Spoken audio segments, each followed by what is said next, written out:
જય સ્વામિનારાયણ, નમસ્કાર, welcome to રીપી learning hub. વિદ્યાર્થી મિત્રો, લાસ્ટ સેશનની અંદર આપણે સંકીર્ણ સંયોજનોના વિવિધ અભ્યાસક્રમ કર્યો, જેના નામકરણ આપણે શીખી ગયા. હવે મિત્રો આજે આપણે આ સેશનની અંદર સંયોજકતા બંધનવાદનો અભ્યાસ કરીએ. તો ચલો સૌથી પહેલો જ પોઈન્ટ લઈએ મિત્રો, અસરકારક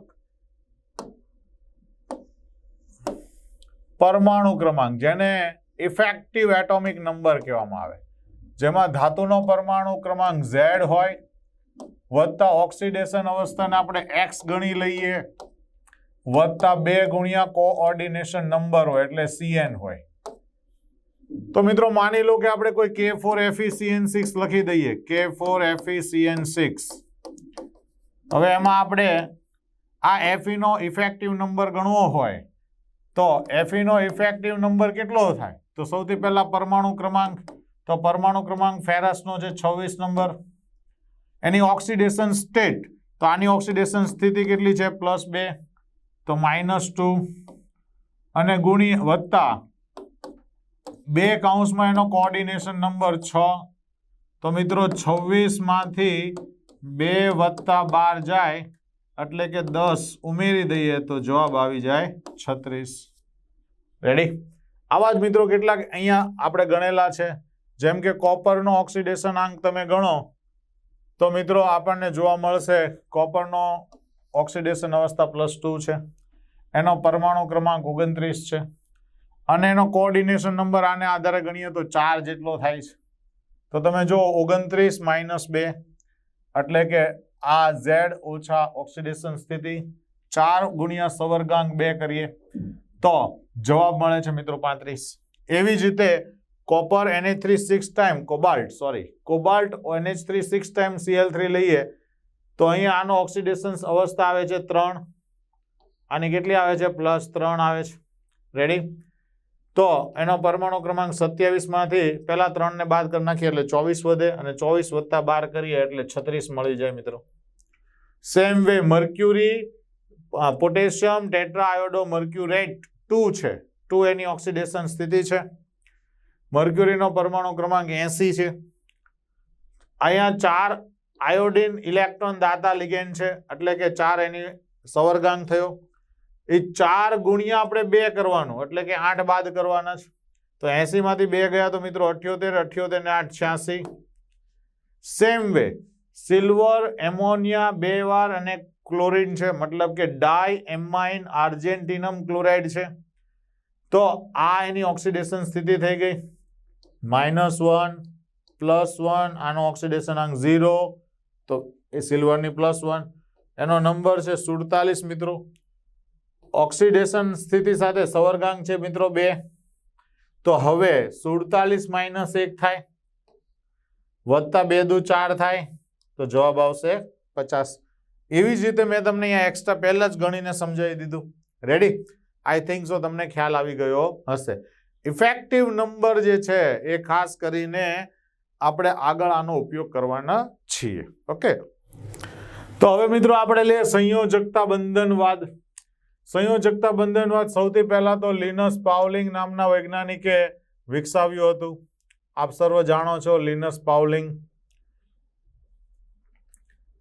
આ થિયરીના મુખ્ય મુદ્દા શું છે? સંયોજકતા બંધનવાદ શું સમજાવે મિત્રો? તો સૌથી પહેલા કોઈ પણ ધાતુ આયન જ્યારે સંકીર્ણ સંયોજન બનાવે ત્યારે સવર્ગ સહસંયોજક બંધ બનાવે. હવે સવર્ગ સહસંયોજક બંધ બને કોના વચ્ચે?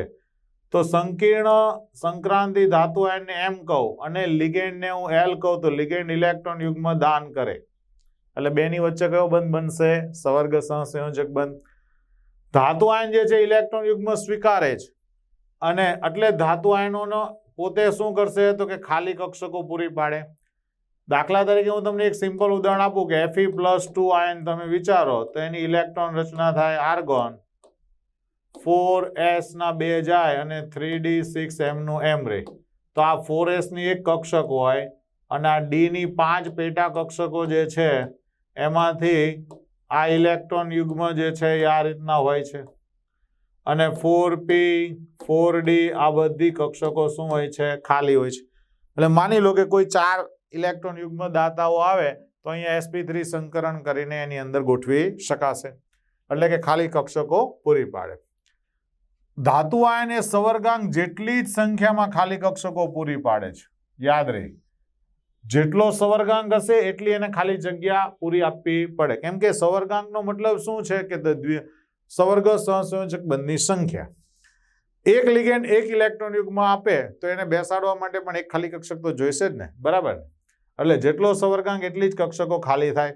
દાખલા તરીકે FeNH3 6 ટાઈમ છે તો એમાં Fe+3 આયન જે છે એ 6 ઇલેક્ટ્રોન યુગ્મ આવવાના આના પાસેથી 6 વખત, તો 6 કક્ષકો એને ખાલી આપવી પડશે, બરાબર? કોબાલ્ટ NH3 4 ટાઈમ +2 છે તો આમાં કોબાલ્ટની ઓક્સિડેશન સ્થિતિ કેટલી છે? +2. એટલે કે Cu+2 ને કેટલી કક્ષકો ખાલી પૂરી પાડવી પડે? તો કે 4. કેમ? તો કે 4 ઇલેક્ટ્રોન યુગ્મ આપવાનું છે, બરાબર? તો ધાતુ જે છે એ સંકરણની ક્રિયા બાદ જ ખાલી કક્ષકો પૂરી પાડે છે, એટલે કે સંકર કક્ષકો પૂરી પાડવાનું કામ કરતું હોય. હવે સંકરણ કેટલા હોય તો તમે ધોરણ 11 માં પણ ભણી ગયા અને ધોરણ 12 માં પણ ભણી ગયા કે સંકરણ જે છે એ મે બી sp હોઈ શકે, sp2 હોઈ શકે, sp3 હોઈ શકે, sp3d હોઈ શકે, sp3d2 હોઈ શકે, d2sp3 હોઈ શકે, dsp2 હોઈ શકે. ઘણા બધા સંકરણો છે મિત્રો. તો આ ધાતુ આયનની જે ખાલી કક્ષકો જે છે મિત્રો એ લિગાન્ડની અબંધકારક ઇલેક્ટ્રોન યુગ્મ ધરાવતી કક્ષકો ઉપર આચ્છાદિત થાય, મતલબ કે ઓવરલેપિંગ થાય. એક ખાલી કક્ષક ને બીજી ભરેલી કક્ષકો આવે ને એકબીજામાં સંમિશ્રણ પામે છે મિત્રો. એટલે તમે એમ સમજી શકો લિગેન્ડ જે છે એને L વડે દર્શાવે તો આની આ ઇલેક્ટ્રોન યુગ્મ ધરાવતી કક્ષક કહેવાય અને આ ધાતુ આયનની આ ખાલી કક્ષકો કહેવાય. તો આ ખાલી કક્ષક અને આ બંને વચ્ચે શું થશે? એકબીજા ઉપર ઓવરલેપિંગ થશે, બરાબર? પરિણામે શું થાય? એ કઈ કઈ હોઈ શકે? જો કોઈ પણ સંક્રાંતિ ધાતુ આયન જે છે એ સંક્રાંતિ ધાતુ આયન પાસે આ 4 કક્ષકો છે, કાં તો 3D છે, 4s, 4p અને 4d.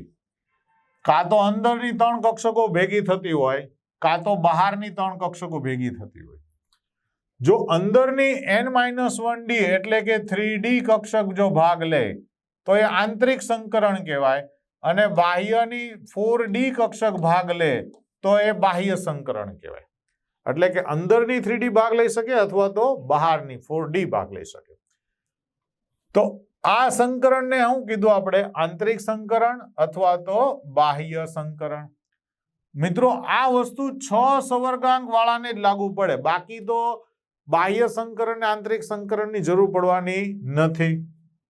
ચાલો, આંતરિક ડી કક્ષક સંકરણમાં ભાગ લે તો એ n-1d કક્ષક આવશે એટલે કે 3d આવશે. અને જો બાહ્ય સંકરણ હોય તો એનો મતલબ એમ કે એમાં 4d લે.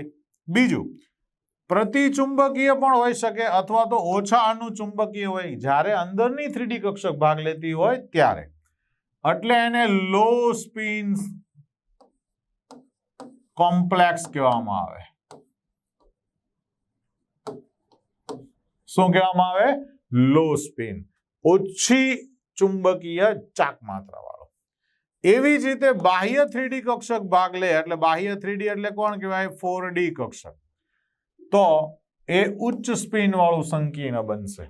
કારણ શું મિત્રો? તમે વિચારો કે આ જ્યારે ભાગ લેશે ત્યારે આ 3d કક્ષકના અયુગ્મિત ઇલેક્ટ્રોનમાં કોઈ પણ પ્રકારની ફેર ગોઠવણી થવાની નથી. એટલે મેક્સિમમ 5 અયુગ્મિત ઇલેક્ટ્રોન આવી શકે. જ્યારે લો સ્પિનમાં કેવું થાય તો કે આ 3d કક્ષકમાં જે 5 ઇલેક્ટ્રોન હતા એ ફરીથી ગોઠવાઈ જાય અને આ સિંગલ થઈ જાય. તો અહીંયા નીચામાં નીચી સ્પિન આવે એટલે કે ઓછા અનુચુંબકીય આવે અથવા તો ઘણીવાર પ્રતિચુંબકીય થઈ જાય. રેડી? માની લો કે 3d કક્ષકમાં 6 ઇલેક્ટ્રોન છે ને એને પુનઃ ગોઠવણી તમે કરવા જાઓ તો એ 3 યુગ્મિત બનાવી દે. રેડી? અને પરિણામે આ ડી કક્ષક સંકરણમાં ભાગ લેશે. તો આ કેવું ગણાય? પ્રતિચુંબકીય ગણાય. અને આ કેવું ગણાય? તો કે ઓછું અનુચુંબકીય ગણાય, કેમ કે એક જ અયુગ્મિત ઇલેક્ટ્રોન છે. તો હવે તમે સમજી શકો છો કે બાહ્ય જે છે એ હંમેશા અનુચુંબકીય જ બનશે અને પાછી ઊંચી સ્પિન વાળું બનશે. રેડી? તો હવે આપણે આવા કેટલાક ઉદાહરણો જોઈએ કે જેમાં 6 સવર્ગાંક વાળા સંકીર્ણ હોય. એમાંનું પહેલું છે CONH3 6 ટાઈમ +3. આને આપણે નામ આપી શકીએ મિત્રો હેક્ઝા એમાઇન કોબાલ્ટ 3 આયન છે. હવે આયન બોલવામાં આવતું નથી મિત્રો. આમાં કોબાલ્ટ નો નંબર જો તમે 27 સમજી શકો છો. એની ઇલેક્ટ્રોન આર્ગોન 3d7 4s2 છે. હવે મિત્રો તમને ખ્યાલ આવે એટલા માટે હું આર્ગોન 3d7 ના 7 ઇલેક્ટ્રોન અહીંયા ગોઠવી દઉં જો, અને 4s ના 2 ઇલેક્ટ્રોન ને પણ અહીંયા ગોઠવી દઈએ. આ બધા ઇલેક્ટ્રોન જે છે એ 7 ઇલેક્ટ્રોન થઈ ગયા, 4s2 થઈ ગયા. હવે કોબાલ્ટ +3 થાય તો આ ડી કક્ષકને આપણે આ રીતે ગોઠવીશું મિત્રો. જો 4s માંથી 2 ગયા એટલે 0 વધ્યા, અને 1 ઇલેક્ટ્રોન ક્યાંથી ગયો? અહીંયાથી ગયો. રેડી? તો અહીંયા કેટલા વધ્યા? 6 વધ્યા. તો હવે 6 ને હું આવી રીતે મૂકી દઉં. 4s કક્ષક ખાલી છે, આ 4s કક્ષક છે જે અહીંયાથી કાઢીને અહીંયા લખી દઉં. 4p કક્ષક પણ ખાલી છે જે 3 એ 3 બોક્સ ખાલી છે. બરાબર? તો આવી જ ઇલેક્ટ્રોન રચના ફરીથી એકવાર બતાવે જો, જે અહીંયા ઇરેઝર કરી દઉં છું. રેડી? પરફેક્ટ દેખાશે જો. આ અહીંયા છે 3d6,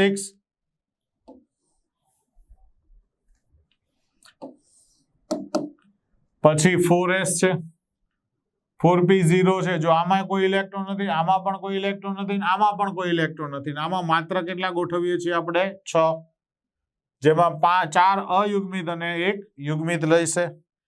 હવે શું થશે? પ્રબળ લિગાન્ડ હોય તો આ ઇલેક્ટ્રોન પુનઃ ગોઠવણી પામે, એટલે કે આ 6 જે છે એ 6 આવી રીતના થઈ જશે. 1 2 3.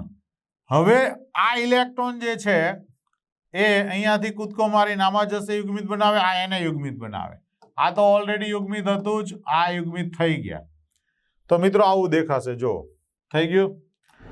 આ 2 3d કક્ષક, 1 4s કક્ષક અને આ 3 4p કક્ષક સંમિશ્રણ પામીને D2sp3 સંકરણ બનાવે, જેમાં એમોનિયાના લિગેન્ડના ઇલેક્ટ્રોન યુગ્મ ગોઠવાશે, જેને હું ચોકડી વડે દર્શાવી રહ્યો છું. હવે તમે સમજી શકો છો મિત્રો કે કેટલા ઇલેક્ટ્રોન યુગ્મ આવ્યા? 6. તમે જો અહીંયા 6 હતા. હવે આ 6 એ 6 કેવી રીતે ગોઠવાશે? તો એ બધા અષ્ટફલકીય આકારે ગોઠવાશે. બીજું, તમે અહીંયા જોઈ શકો છો કે અહીંયા કોઈ પણ અયુગ્મિત ઇલેક્ટ્રોન નથી, એટલે કે અયુગ્મિત ઇલેક્ટ્રોન ઇઝ ઇક્વલ ટુ 0. મતલબ કે આ પ્રતિચુંબકીય છે. કેવું છે? પ્રતિચુંબકીય. રેડી?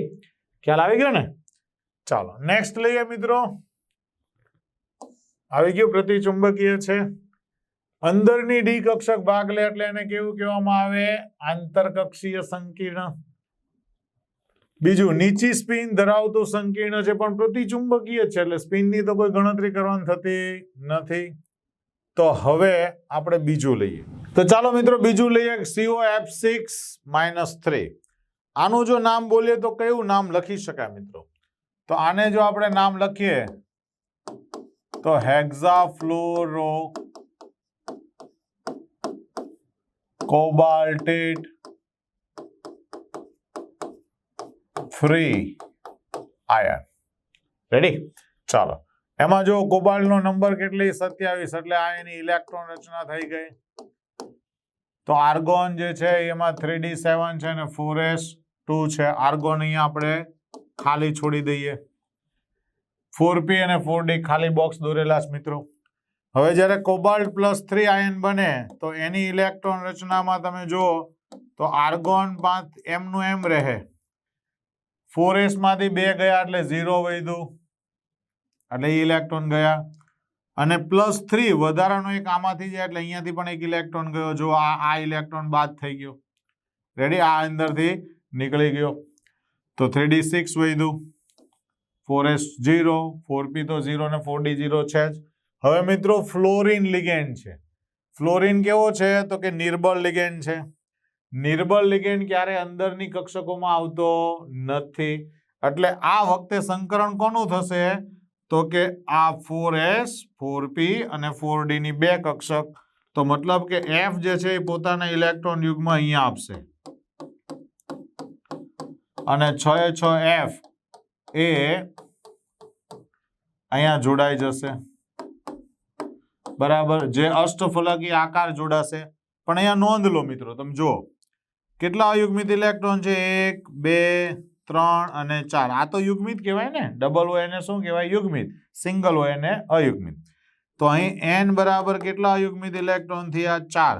તો આના ચુંબકીય ચાકમાત્રા √n+2 મુજબ જો તમે ગણવા જાઓ તો √4 × 6 એટલે કે 4 × 24 નું વર્ગમૂળ થાય 4.90.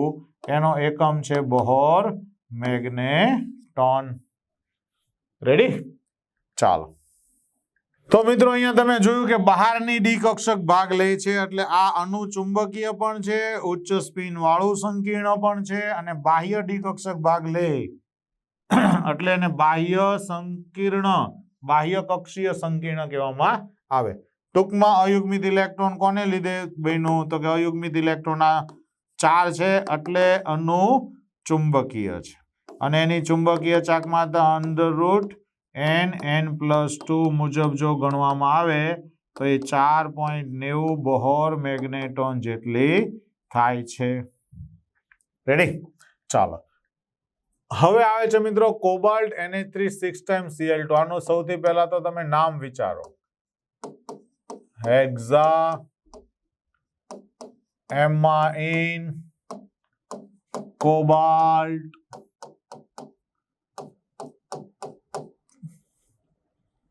ક્લોરાઇડ. ઓકે, ચાલો. તો આ છે હેક્ઝા એમાઇન કોબાલ્ટ 2 ક્લોરાઇડ, કેમ કે આ -2 તો આ +2, આ 0 એટલે આની ઓક્સિડેશન સ્થિતિ આવી 2. રેડી? ચાલો. નેક્સ્ટ ગણીએ મિત્રો. કોબાલ્ટનો નંબર 27 એટલે એની ઇલેક્ટ્રોન રચના કેવી થઈ જશે? તો કે આર્ગોન 3d7 4s2. જો ઉપર મેં એરો એ પ્રમાણે દોરેલા જ છે. આ ખાલી અને આ પણ ખાલી. હવે જ્યારે કોબાલ્ટ +2 કરીએ મિત્રો તો એની ઇલેક્ટ્રોન રચના કેવી થશે? તો આર્ગોન m નું m રાખવાનું, અહીંયાથી બંને ગયા એટલે તમે જો 0 એટલે આ બંને ઉડી ગયા. 3d7 m ના m રહ્યા, પણ એમોનિયા કેવો લિગેન્ડ છે? પ્રબળ. એટલે 3d કક્ષકના ઇલેક્ટ્રોનની શું કરવી પડે? પુનઃ ગોઠવણી. તો જો આપણે d2 ખાલી કરવી જ છે તો એક ઇલેક્ટ્રોન અહીંયા જશે, પણ આ એક ઇલેક્ટ્રોન જે વધશે એને ક્યાં મોકલવાનો? 4d માં મોકલી દેવાનો. આ બરાબર યાદ રાખજો, એક ઇલેક્ટ્રોન અહીંયા જશે એટલે આ ડબલ થઈ ગયું. જો થઈ ગયું, પણ આ ઇલેક્ટ્રોન જે છે એ કૂદકો મારીને ક્યાં જાય છે? અહીંયા જાય છે. તમે જો અહીંયા, એટલે અહીંયા છે કે ઇલેક્ટ્રોન આવી ગયો. રેડી? અને બે ડી કક્ષક, એક એસ કક્ષક અને 3 પી કક્ષક ભેગી થાય D2sp3 સંકરણ બનાવે. અંદરની 3D કક્ષક ભાગ લે એટલે આંતરિક સંકરણ થયું કહેવાય, આંતરિક કક્ષીય સંકરણ કહેવાય. અહીંયા તમે જો બધા જ ઇલેક્ટ્રોન અયુગ્મિત છે એટલે અયુગ્મિત ઇલેક્ટ્રોનની સંખ્યા 0 છે, અહીંયા 0 છે પણ અહીંયા તો એક છે ને, એટલે અનુચુંબકીય પરંતુ કેવું ગણાશે? લો સ્પિન વાળું. તમે જો નીચે લખેલું જ બધું. તો અહીંયા 0 છે પણ પેલી બાજુ 1 છે એટલે સ્વભાવે કેવું આવશે? અનુચુંબકીય આવશે.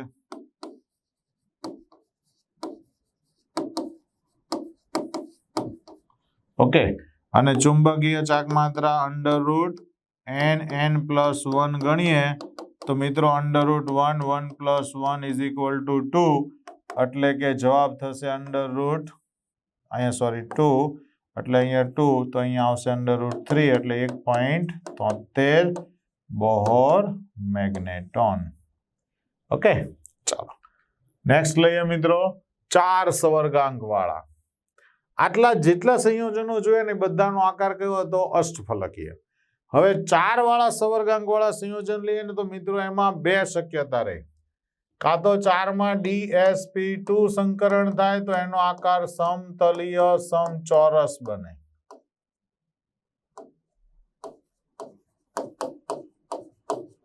અને જો sp3 સંકરણ થાય તો એનો આકાર એ સમચતુષ્ફલકીય બને. કેવું બનશે? સમચતુષ્ફલકીય. 4 સવર્ગાંક માટે આ બે શક્યતા છે, પહેલી આ અને બીજી આ. રેડી? ચાલો તો ચેક કરીએ. સૌથી પહેલું છે NiCl4, એનું નામ લખીએ tetra chloride chloro nickelate 2 ion. Ready? ચાલો તો હવે નિકલનો નંબર કેટલો? તો કે Z બરાબર 28. આ એની ધરાવસ્થાની ઇલેક્ટ્રોન રચના છે, જેમાં આગળ મૂકી દઈએ આર્ગોન. 4s2 હોય મિત્રો અને 3d8 હોય. રેડી? હવે મિત્રો નિકલ +2 ડાયરેક્ટ લખું છું તો આ બંને જશે બરાબર અને આ 3d8 ઓકે 3d8 એમનું એમ રહેશે. ક્લોરીન કેવો છે? તો કે નિર્બળ લિગેન્ડ છે. જો એટલે સંકીર્ણ સંયોજનમાં ડી કક્ષક ભાગ લેશે નહીં, એટલે sp3 માં પોતાના 4 ઇલેક્ટ્રોન યુગ્મ 4 ક્લોરીન આવીને મૂકી જશે અને પરિણામે 1 ક્લોરીન, બીજું, ત્રીજું, ચોથું, એટલે સંકરણ કયું થશે? sp3. અયુગ્મિત ઇલેક્ટ્રોનની સંખ્યા કેટલી? 2. પરિણામે સ્વભાવે ચુંબકીય ચાક માત્રા √nn+2 મુજબ √2 વત્તા 4 ગુણ્યા 4 એટલે 8, તો √8 એટલે કે 2.8783 જેટલી આવી શકે. કેટલી આવે? 2.83. ઓકે. આ જે બે અયુગ્મિત ઇલેક્ટ્રોન છે એને લીધે સ્વભાવે કેવું બન્યું? તો કે અનુચુંબકીય. આકાર કેવો આવે મિત્રો? તો જો આકાર કેવો આવશે? સમચતુષ્ફલકીય. રેડી? અને ઊંચી સ્પિન ધરાવતું સંકીર્ણ છે. આકાર જોવો હોય તો મિત્રો આવો આવે. આ નિકલ 1 અને એની ફરતે રહેલા બધા જ ઇલેક્ટ્રોન યુગ્મ આ રીતનો આવે. એક ક્લોરીન અહીંયા આપશે, બીજું અહીંયાથી આપશે, ત્રીજું અહીંયાથી આપશે, ચોથું અહીંયાથી આપશે. હવે તમે એના બેઝમાં તમે ત્રિકોણને જુઓ. એક અહીંયાથી ઇલેક્ટ્રોન યુગ્મ જોઈન્ટ થશે. આ બધો આકાર કેવો દેખાય છે? સમચતુષ્ફલકીય. રેડી? તો ચલો મિત્રો નેક્સ્ટ લઈએ. નામ છે ટેટ્રા સાયનો નિકલેટ 2 આયન. ચલો નિકલની ઓક્સિડેશન સ્થિતિ કેટલી છે? તો કે +2. એટલે સીધી નિકલ +2 ની ઇલેક્ટ્રોન રચના જોઈએ તો યુગ્મ હજુ આવે. કેમ? તો કે 3d8 હોય. હવે 4 ઇલેક્ટ્રોન યુગ્મ. હવે અહીંયા સાયનાઇડ તમે જુઓ તો આ સાયનાઇડ માઇનસ કેવો લિગેન્ડ છે? પ્રબળ લિગેન્ડ છે. માટે 3d કક્ષક જે છે એ કક્ષકના ઇલેક્ટ્રોનની પુનઃ ગોઠવણી થશે. રેડી? તો મિત્રો અહીંયા જે ઇલેક્ટ્રોન પહેલા છૂટા હતા તમને દોરીને બતાવું. રેડી? આ 2 હતા, આ 2 હતા, આ 1 1 1 અને આ 2 હતા. તો આ ઇલેક્ટ્રોન જેવો આમાં ગયો એટલે આ બોક્સ ખાલી થયું. હવે અહીંયા સાયનાઇડ 1 2 3 અને 4 ઇલેક્ટ્રોન યુગ્મનું દાન કરે, જે સમતલીય સમચોરસ આકારે ગોઠવાય છે. આ પ્રબળ લિગેન્ડ છે એટલે સમતલીય સમચોરસ ભૂમિતિ ધરાવતું સંકીર્ણ બને. બીજું મિત્રો એની અંદર 3D માં રહેલા અયુગ્મિત ઇલેક્ટ્રોન જે છે બધા યુગ્મિત થઈ ગયા એટલે સ્વભાવે કેવું બન્યું? પ્રતિચુંબકીય. કેમ કે અયુગ્મિત ઇલેક્ટ્રોન કેટલા છે? 0. એટલે ચુંબકીય ચાક માત્રા પણ કેવી ગણાય? 0. બીજું 3D કક્ષક ભાગ લે છે એટલે એને કહેવાય આંતર કક્ષકીય સંકીર્ણ, જે નીચી સ્પિન વાળું હોય એટલે તો પ્રતિચુંબકીય જ છે. એનો આકાર મિત્રો તમે જુઓ તો એ આકાર આવો બનાવશે. ચોરસ તમારે કલ્પના કરવાનું મધ્યસ્થ આયન તરીકે નિકલ +2 અને બધા જ ઇલેક્ટ્રોન યુગ્મ છે કોણ આપશે તો કે એક અહીંયાથી સાયનાઇડ, એક અહીંયાથી, એક અહીંયાથી અને એક અહીંયાથી બધા સાયનાઇડ ઇલેક્ટ્રોન યુગ્મ આપશે અને આખું સંકીર્ણ સમતલીય સમચોરસ અને -2 જેવું હશે. બરાબર. ચાલો નેક્સ્ટ લઈએ ZnNH3 મોસ્ટ IMP છે આ MCQ માટે. બરાબર યાદ રાખજો MCQ માટે બહુ જ IMP છે. કેમ જો સૌથી પહેલી વાત તો એક આનું નામ લખી દઈએ મિત્રો. તો ટેટ્રા એમાઇન ઝિંકેટ અને એની ઓક્સિડેશન સ્થિતિ થશે 2. આ અહીંયા +2 હોય મિત્રો. કેવું થશે +2. ચાલો તો સૌથી પહેલા Zn ની ઓક્સિડેશન સ્થિતિ આવી 2 એટલે આપણે Zn+2 ની ઇલેક્ટ્રોન રચના લખતા નથી, પહેલા Zn ની લખીએ. બીજું એમોનિયા કેવો લિગેન્ડ છે? પ્રબળ લિગેન્ડ છે. જોજો તો આની ઇલેક્ટ્રોન રચના લખીએ મિત્રો તો અહીંયા આપણે પહેલા તો આર્ગોન મૂકવો પડશે. 3d10 છે, 4s2 છે. હવે તમે જોજો જેવો Zn+2 કરશું મિત્રો એટલે આ બંને ઇલેક્ટ્રોન ગયા તો પરિણામે 4s કેવું થઈ જશે 0, 3d ના 10 m ના m રહેશે. ઓકે. હવે જો NH3 જ્યારે 4 લિગેન્ડ આવે ત્યારે એ પોતે બધા અહીંયા ખાલી જ કક્ષકો પડી છે એટલે અહીંયા ઇલેક્ટ્રોન યુગ્મ પોતાનું આપશે અને પરિણામે સંકરણ કયું થવું જોઈએ? sp3 થવું જોઈએ. એટલે કે sp3 સંકરણ થાય, સમચતુષ્ફલકીય આકાર બનાવે.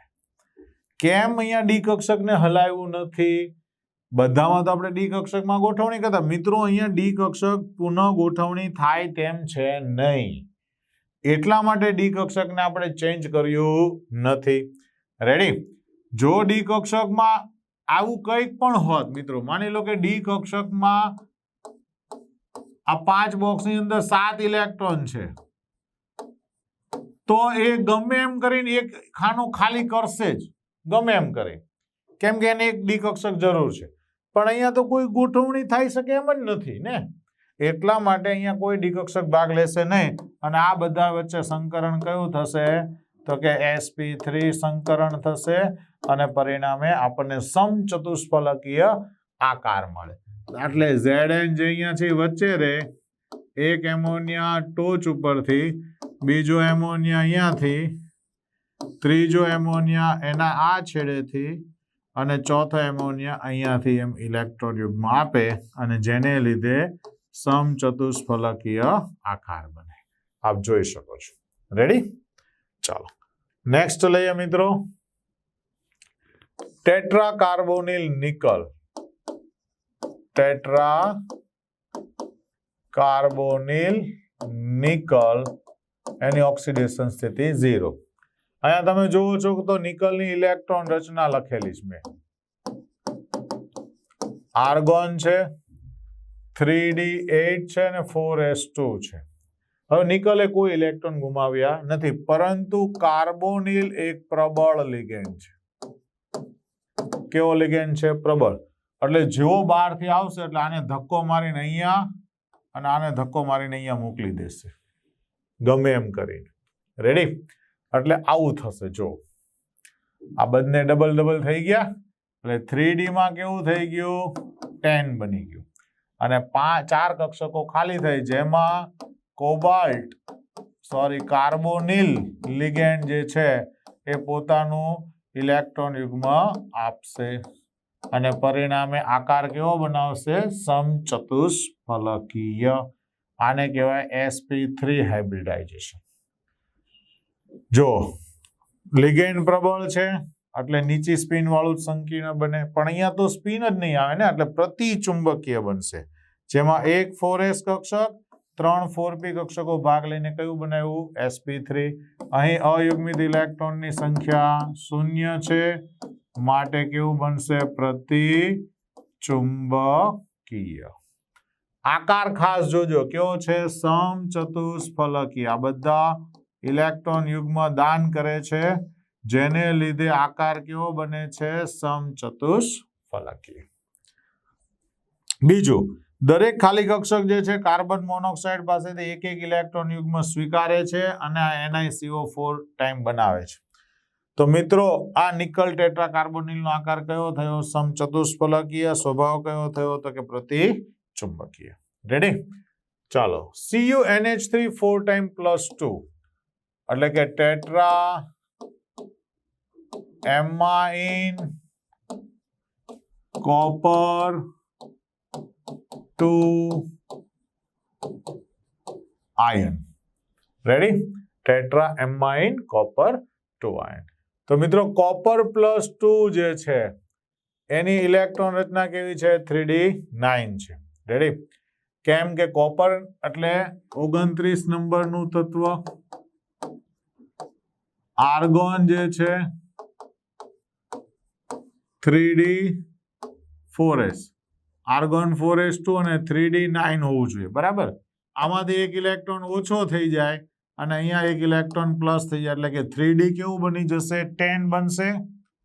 આને હું ભૂસી કાઢું એટલે હવે અહીંયા કેવું લખવું પડશે આપણે મિત્રો, અહીંયા 4s1 બને ને 3d10 બને. પણ હવે જ્યારે +2 ઇલેક્ટ્રોન દૂર થાય એટલે 4s નો ઇલેક્ટ્રોન ગયો ને અહીંયાથી એક પાછો ઇલેક્ટ્રોન દૂર થાય. હવે તમે જોજો મિત્રો, જ્યારે 4 એમોનિયા પ્રબળ લિગેન્ડ આવે, પાછું આ એમોનિયા કેવો લિગેન્ડ છે, પ્રબળ લિગેન્ડ. પણ ડી કક્ષકમાં એક અયુગ્મિત ઇલેક્ટ્રોન છે, જો એને કૂદકો મરાવી અને એને અહીંયા મોકલી દે તો મિત્રો અહીંયા DsP2 સંકરણ શક્ય બની જાય. તો અહીંયા પણ એવું જ થાય. જો હવે શું થશે, તો 3d9 છે એમાંનો એક ઇલેક્ટ્રોન જમ્પ મારીને અહીંયા જાય છે. પરિણામે આ જે કક્ષકો જે છે આ DsP2 સંકરણ થાય અહીંયાથી અહીંયા સુધીનું. તો અહીંયા પોતે ઇલેક્ટ્રોન યુગ્મ આપશે